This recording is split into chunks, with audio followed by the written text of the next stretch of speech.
Buck air defence system റഷ്യയുടെ ഒരു point defence system അല്ലെങ്കിൽ പങ്ഷീർ പോലെയുള്ള ഒരു ക്ലോസ്ഡ് റേഞ്ച് ഡിഫൻസ് സിസ്റ്റം എന്ന് പറയാം. ഈ ഒരു ഡിഫൻസ് സിസ്റ്റം അടുത്തിടെ ഒരു കാര്യം ചെയ്തു. കൂടെ റഷ്യൻ Su-35ഉം Su-57ഉം ഉക്രൈൻ വിമാനങ്ങളെ വിരട്ടിയോടിച്ച മറ്റൊരു സംഭവം. ഇതെല്ലാം എങ്ങനെ സംഭവിച്ചു? അമേരിക്കയുടെ വളരെ പ്രധാനപ്പെട്ട മിസൈലിനെ ഈ ബക്ക് ഡിഫൻസ് സിസ്റ്റം വീഴ്ത്തിയിട്ടുണ്ട്, ഏതൊരു ജാവലിൻ യൂണിറ്റിന്റെയും സഹായമില്ലാതെ. ഇവയെക്കുറിച്ചെല്ലാം ഈ ഒരു വീഡിയോയിലൂടെ നമുക്ക് വിശദമായി അറിയാം.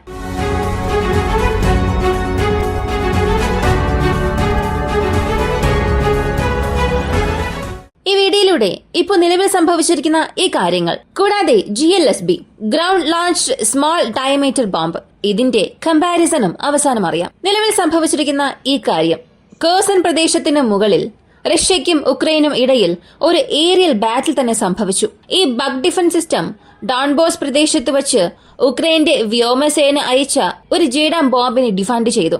ആദ്യം ഈ ഇന്റർസെപ്ഷനെ കുറിച്ച് അറിയാം, അതിനുശേഷം ആ ഏരിയൽ ബാറ്റിലിനെ കുറിച്ച് നമുക്ക് കാണാം. ജെഡാം എന്നത് അമേരിക്ക 1980കളിൽ സർവീസിലിറക്കിയ ജോൺ ഡയറക്ട് അറ്റാക്ക് അമ്മുനേഷൻ ആണ്. സാധാരണയായി ഈ ഡം ബോംബ് എന്താണെന്ന് നോക്കിയാൽ ഒരു റബ്ബർ ബോംബ്. അതിനെ തൂക്കി എറിഞ്ഞാൽ അതിന് യാതൊരു ഇൻപുട്ടും കാണില്ല, ഈ ഇനിഷ്യൽ ഫോഴ്സ് മാത്രമേ കാണുകയുള്ളൂ. തുടക്കത്തിൽ ഒരു ഫോഴ്സ് ഞാൻ കൊടുത്ത് ആ റബ്ബർ പന്തിനെ തൂക്കി എറിയുകയാണ്. ആ ഫോഴ്സ് ഉള്ളിടത്തോളം അത് ഭൂമിയുടെ ഗുരുത്വാകർഷണ ബലത്തെ എതിർത്ത് യാത്ര ചെയ്യാൻ സാധിക്കും. എന്നാൽ ഒരു ഘട്ടത്തിന് ശേഷം ആ ഒരു ശക്തി പൂർണ്ണമായും കുറയുമ്പോൾ ഗുരുത്വാകർഷണ ബലം കാരണം അത് താഴേക്ക് വരും. അങ്ങനെ ഒന്നാണ് ഈ ഡം ബോംബ്സ്. ഇത് സാധാരണ അമേരിക്ക അല്ലെങ്കിൽ ഏത് രാജ്യമാണോ ഈ ബോംബ്സ് ഉപയോഗിക്കുന്നത് അവരെല്ലാം ഹയർ ആൾട്ടിറ്റ്യൂഡിൽ നിന്നും ഈ ഒരു ബോംബിനെ താഴെ ഡ്രോപ്പ് ചെയ്യും. ഇങ്ങനെ ഡ്രോപ്പ് ചെയ്യുമ്പോൾ സംഭവിക്കുന്നത് അത് ഫ്രീ ഫോളിംഗ് ബോംബായി താഴേക്ക് വീഴും.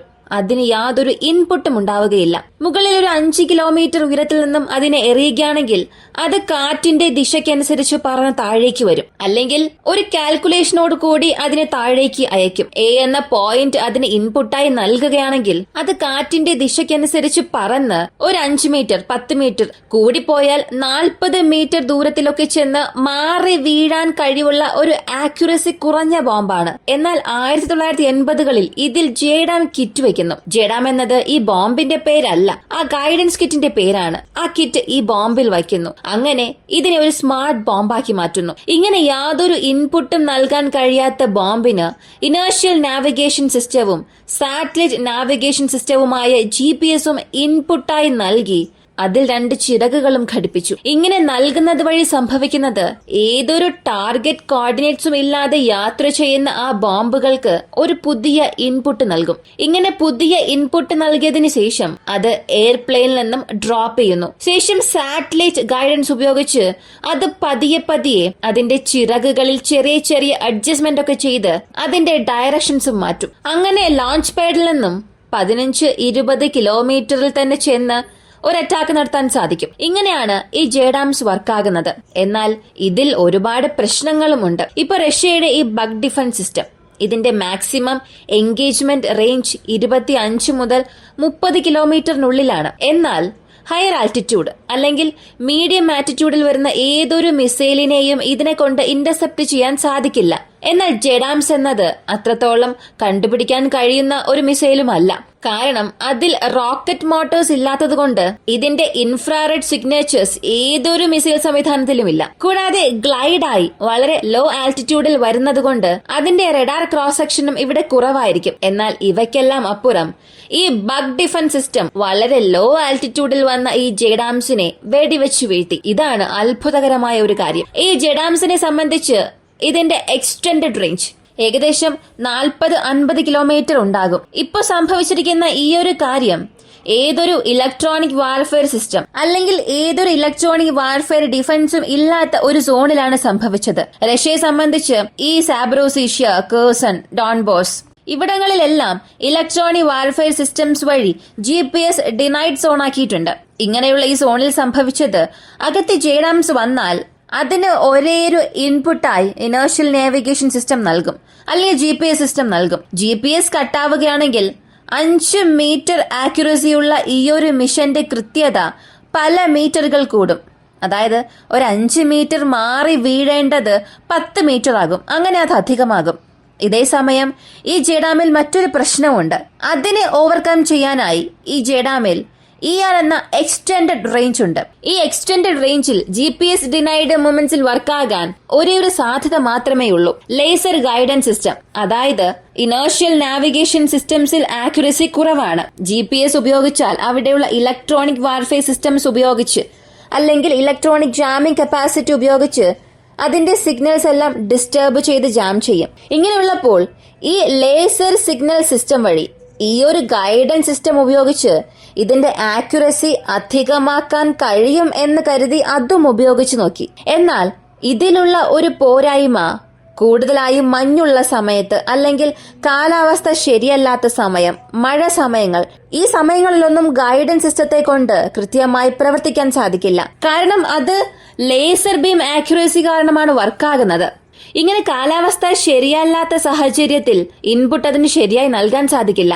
അപ്പോ ഇതിന് ബെറ്റർ ഓപ്ഷൻ ആയിട്ടുള്ളത് നോർമൽ കിറ്റ് മാത്രമാണ്. എന്നാൽ നോർമൽ കിറ്റ് പോലും റഷ്യ ഡിഫണ്ട് ചെയ്തിട്ടുണ്ട്. ഇത് ഉക്രൈൻ യുദ്ധത്തിൽ ഉക്രൈന്റെ സ്ട്രാറ്റജിയെ ഒരൽപ്പം തളർത്തിയിട്ടുണ്ട്.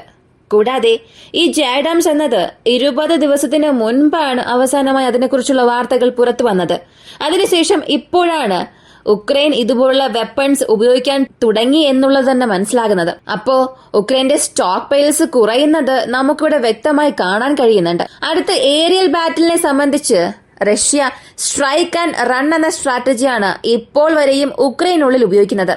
2-3 മാസത്തിന് മുൻപൊക്കെ നോക്കിയാൽ MiG-31 വിമാനങ്ങളെ, ഇന്റർസെപ്റ്റാർ വിമാനങ്ങളെ കൂടുതലായും ടാർഗറ്റ് കോർഡിനേറ്റ്സ് ഗ്യാദർ ചെയ്യാനും ചാരപ്പണികൾക്ക് വേണ്ടിയും ഉക്രൈൻ പ്രദേശങ്ങളിലേക്ക് അയച്ചിരുന്നു. എന്നാൽ ഉക്രൈനുള്ളിൽ ഇതിന്റെ ഓപ്പറേഷണൽ യൂസ് പതിയെ കുറയാൻ തുടങ്ങിയപ്പോൾ റഷ്യ അതിന്റെ പ്രവർത്തനവും അവസാനിപ്പിച്ചു. സാധാരണ കിൻസാൽ മിസൈൽസ് ഉപയോഗിക്കുന്നത് പോലെ ടാർഗറ്റ് ഒന്നും ഇത് ഫൈൻഡ് ചെയ്യുന്നില്ല എന്ന് മനസ്സിലാക്കിയപ്പോൾ MiG-31 വിമാനങ്ങളുടെ എണ്ണവും അതിന്റെ ഉപയോഗവും അതിന്റെ മിഷൻ റോളും ഉക്രൈനുള്ളിൽ കുറയാൻ തുടങ്ങി. അടുത്ത റഷ്യ ചെയ്യാൻ തുടങ്ങിയത് Su-57 ഡെയിലി മിഷൻ റോൾസിൽ അസൈൻ ചെയ്ത് ഉക്രൈനുള്ളിലേക്ക് അയക്കാൻ തുടങ്ങിയിട്ടുണ്ട്. എന്നാൽ ഇതിൽ മറ്റൊരു പ്രധാനപ്പെട്ട കാര്യം ശ്രദ്ധിക്കേണ്ടത് Su-57 ഇവരിവിടെ ഒറ്റയ്ക്കല്ല അയച്ചത്. Su-35 ആദ്യം അയക്കും. അവിടെയുള്ള സ്കൈ ക്ലിയർ ആണോ, മറ്റ് പ്രശ്നങ്ങൾ എന്തെങ്കിലും ഉണ്ടോ, അല്ലെങ്കിൽ Su-35 കോർഡിനേറ്റ്സ് ഗ്യാദർ ചെയ്യിപ്പിക്കാനായി അയക്കുകയും ആ കോർഡിനേറ്റ്സിൽ മിസൈൽസ് ഫയർ ചെയ്യാൻ വേണ്ടിയാണ് Su-57 ഇവർ ഉപയോഗിക്കുന്നത്. ഇത് ഉക്രൈന് എതിരെ ഇങ്ങനെ ഒരു സ്ട്രാറ്റജി റഷ്യ ഉപയോഗിച്ചുകൊണ്ടിരിക്കുമ്പോൾ സാബ്രോസീഷ്യ ഫ്രണ്ടിന് മുകളിൽ 2 MiG-29 വിമാനങ്ങൾ Su-35 ടാർഗറ്റ് റേഞ്ചിനുള്ളിൽ വന്നു. Su-35 വിമാനം വരുന്നത് MiG-29 ഒരു അലേർട്ടായി നൽകുന്നു. വെറും ഫ്രാക്ഷൻ ഓഫ് സെക്കൻഡ്സിൽ ഈ 2 വിമാനങ്ങളും അവരുടെ നേരിട്ട് എൻഗേജ്മെന്റ് അവിടെ തടഞ്ഞു. ഇവിടെ Su-35 MiG-29 ന്യൂട്രലൈസ് ചെയ്യാനുള്ള സാധ്യത വളരെ കൂടുതലാണ്. കാരണം PVR മിസൈൽസ് Su-35 അധികമാണ് കമ്പയർ ടു MiG-29 സംബന്ധിച്ച്. അപ്പോ ഇവിടെ നേരിട്ടുള്ള ഒരു ഏരിയൽ ബാറ്റിൽ സംഭവിച്ചിരുന്നെങ്കിൽ ഒന്നുകിൽ Su-35 കാരണം MiG-29 വിമാനം വെടിവെച്ച് വീഴ്ത്തുമായിരുന്നു, അല്ലെങ്കിൽ Su-57 ഉപയോഗിച്ച് MiG-29 വിമാനത്തെ നശിപ്പിച്ചിട്ടുണ്ടാകും. ഉക്രൈനെ സംബന്ധിച്ച് ഇതവർക്കൊരു ഭാഗ്യമാണ്. കാരണം ആരുടെ പക്കൽ നിന്നും അവർക്ക് ഇൻപുട്ട് ലഭിച്ചിട്ടുണ്ട്. MiG-29 റഡാർസ് മാത്രം ഉപയോഗിച്ച് ഇവരെ കൊണ്ട് ആ ടാർഗറ്റിനെ ട്രാക്ക് ചെയ്ത് ഈ ഒരു എസ്കേപ്പ് ചെയ്യാൻ സാധിക്കില്ല. തീർച്ചയായും നാറ്റോയുടെ AWACS വിമാനത്തിൽ നിന്നും ഏതൊരു ഇൻപുട്ട് ഇവർക്ക് നൽകിയിട്ടുണ്ടാകണം. അങ്ങനെ അല്ലെങ്കിൽ AWACS വിമാനം അല്ലെങ്കിൽ മറ്റേതെങ്കിലും ട്രാക്കിംഗ് റഡാറിൽ നിന്ന്, നാറ്റോയുടെ ട്രാക്കിംഗ് റഡാറിൽ നിന്നും ഇവർക്കൊരു ഹെവി ഇൻപുട്ട് നൽകിയിട്ടുണ്ടാകണം. അപ്പോ ഒരു ചെറിയ ഗ്യാപ്പിൽ ഈ 2 വിമാനങ്ങളും രക്ഷപ്പെട്ടു റഷ്യയുടെ വ്യോമസേനയിൽ നിന്നും. അവസാനമായി അറിയാൻ പോകുന്നത് GLSB യെ കുറിച്ചുള്ള ചെറിയൊരു കമ്പാരിസൺ മാത്രമാണ്. ഈ GLSB എന്താണെന്ന് ചോദിച്ചാൽ മറ്റൊന്നുമല്ല, ground launch small diameter bombs, high mast rockets. അതിന്റെ ലോഞ്ചേഴ്സിൽ നിന്നും ഇതിനെ ഫയർ ചെയ്യാൻ സാധിക്കും. എന്നാൽ ഇതിന്റെ ആക്യുറസി വളരെ കുറവാണ്. ജെഡാംസ് പോലെ ഇതിനെ കൊണ്ട് മാസീവ് അറ്റാക്ക് ചെയ്യാൻ സാധിക്കില്ല. ജെഡാംസ് ഒരു ബിൽഡിംഗിൽ വീണാൽ ആ ബിൽഡിങ്ങിനെ തകിട് പൊടിയാക്കാൻ സാധിക്കും. ATACMS ഒരു ബിൽഡിംഗിൽ വന്ന് വീണാൽ, ഒരു 2 നില കെട്ടിടത്തിൽ അല്ലെങ്കിൽ ഒരു 10 നില കെട്ടിടത്തിൽ വീണാൽ അതിനെ പാർഷ്യലി കൊളാപ്സ് ചെയ്യാൻ സാധിക്കും, അല്ലെങ്കിൽ മുഴുവനായും നശിപ്പിക്കാൻ ATACMSന് ഒരു ഫയർ പവർ ഉണ്ട്. പക്ഷേ ഈ GLSBക്ക് അതിൽ 100% പവർ പോലും ഇല്ല. അതായത് ഇത് ഒരു വീടിന് മുകളിൽ, ഒരു 2 നില കെട്ടിടത്തിന് മുകളിൽ വന്ന് വീണാൽ അതിന്റെ ടോപ്പ് ഫ്ലോറിനെ പോലും പാർഷ്യലി ഡാമേജ് ചെയ്യിപ്പിക്കാനേ സാധിക്കൂ. കാരണം ATACMS-ലൊക്കെ ഉള്ളത് ഹൈ എക്സ്പ്ലോസീവ് ഫ്രാഗ്മെന്റേഷൻ വാർഹെഡ് ആണ്. ATACMS-ലൊക്കെ 600 കിലോഗ്രാം വരെയും വാർഹെഡ് ഉണ്ട്. പക്ഷേ ഇതിൽ വെറും 28 കിലോഗ്രാം മാത്രമേ വാർഹെഡ് ഉള്ളൂ. അപ്പോ തരം തിരിച്ചു നോക്കുക, ഇതിനെ കൊണ്ട് എത്രത്തോളമായിരിക്കും ഒരു ഈൽഡ് നൽകാൻ കഴിയുക എന്ന്. അതുപോലെ ATACMS-നെ സംബന്ധിച്ച് അത് മാക് 2-ൽ നിന്നും 3-ൽ വരെയും അതിന്റെ വേഗത വർദ്ധിപ്പിക്കും. എന്നാൽ ഇത്രത്തോളം വേഗതയിലൊന്നും ഈ GLSB-യെ കൊണ്ട് പോകാൻ സാധിക്കില്ല. ATACMS-നേക്കാളും ഇതൊരു സ്റ്റെൽത്തിയാണ്. കാരണം പ്രീ ബാലിസ്റ്റിക് ട്രജക്ടറി ഫോളോ ചെയ്യും. ATACMS ലോഞ്ച് ചെയ്താൽ നേരിട്ട് അതിന്റെ അപ്പർ പോയിന്റ് റീച്ച് ചെയ്ത് അവിടെ നിന്നും ഡീപ്പ് ഡൈവിലേക്ക് അത് ടാർഗറ്റിലേക്ക് വന്ന് ന്യൂട്രലൈസ് ചെയ്യും. എന്നാൽ ഈ GLSB ഈ ഒരു മെക്കാനിസത്തിലും കാറ്റഗറിയിലും ഒരല്പം സ്റ്റെൽത്തിയായി തന്നെ ഓപ്പറേറ്റ് ആകും. താഴെ തറയിൽ നിന്നും വെറും 10-15 മീറ്റർ ഉയരത്തിൽ ഇതിനെ കൊണ്ട് പറക്കാൻ സാധിക്കും. അപ്പോൾ സ്റ്റെൽത്തിനെ സംബന്ധിച്ച് GLSB വളരെ വലിയ കാര്യമായി തോന്നിയാലും അതിന്റെ സ്ട്രൈക്കിംഗ് കപ്പാസിറ്റി വളരെ കുറവാണ്. ഇതൊരു റൺവേയിൽ ചെന്ന് പൊട്ടിത്തെറിക്കുകയാണെങ്കിൽ ആ റൺവേയിൽ ചെറിയൊരു കേടുപാട് മാത്രമേ വരുത്താൻ സാധിക്കൂ. പക്ഷെ ഒരു ATACMS മിസൈൽ റഷ്യയുടെ ഒരു എയർബേസ് റൺവേയിൽ വീഴുകയാണെങ്കിൽ ആ റൺവേയെ അൺഓപ്പറേറ്റബിൾ ആക്കാൻ സാധിക്കും. അപ്പോൾ ATACMS-നെ മാറ്റിവെച്ചിട്ട് ഇങ്ങനെ ഒരു മിസൈൽ ഉക്രൈന് അമേരിക്ക നൽകിയെന്നുണ്ടെങ്കിൽ അത് എന്ത് കോൺസെപ്റ്റിലാണ് നൽകിയതെന്ന് മനസ്സിലാകുന്നില്ല. കാരണം അതിന് അത്ര ഫയർ പവർ പോലും ഇല്ല. ഈ ഒരു വീഡിയോ കുറിച്ചുള്ള നിങ്ങളുടെ അഭിപ്രായം എന്താണെന്നുള്ളത് കമന്റിൽ പറയുക. ഇങ്ങനെയുള്ള വീഡിയോസിന് താല്പര്യമുള്ളവരാണ് നിങ്ങളെങ്കിൽ ഇപ്പോൾ തന്നെ നമ്മുടെ ചാനൽ സബ്സ്ക്രൈബ് ചെയ്യുക. മറ്റൊരു വീഡിയോയുമായി വീണ്ടും കാണാം.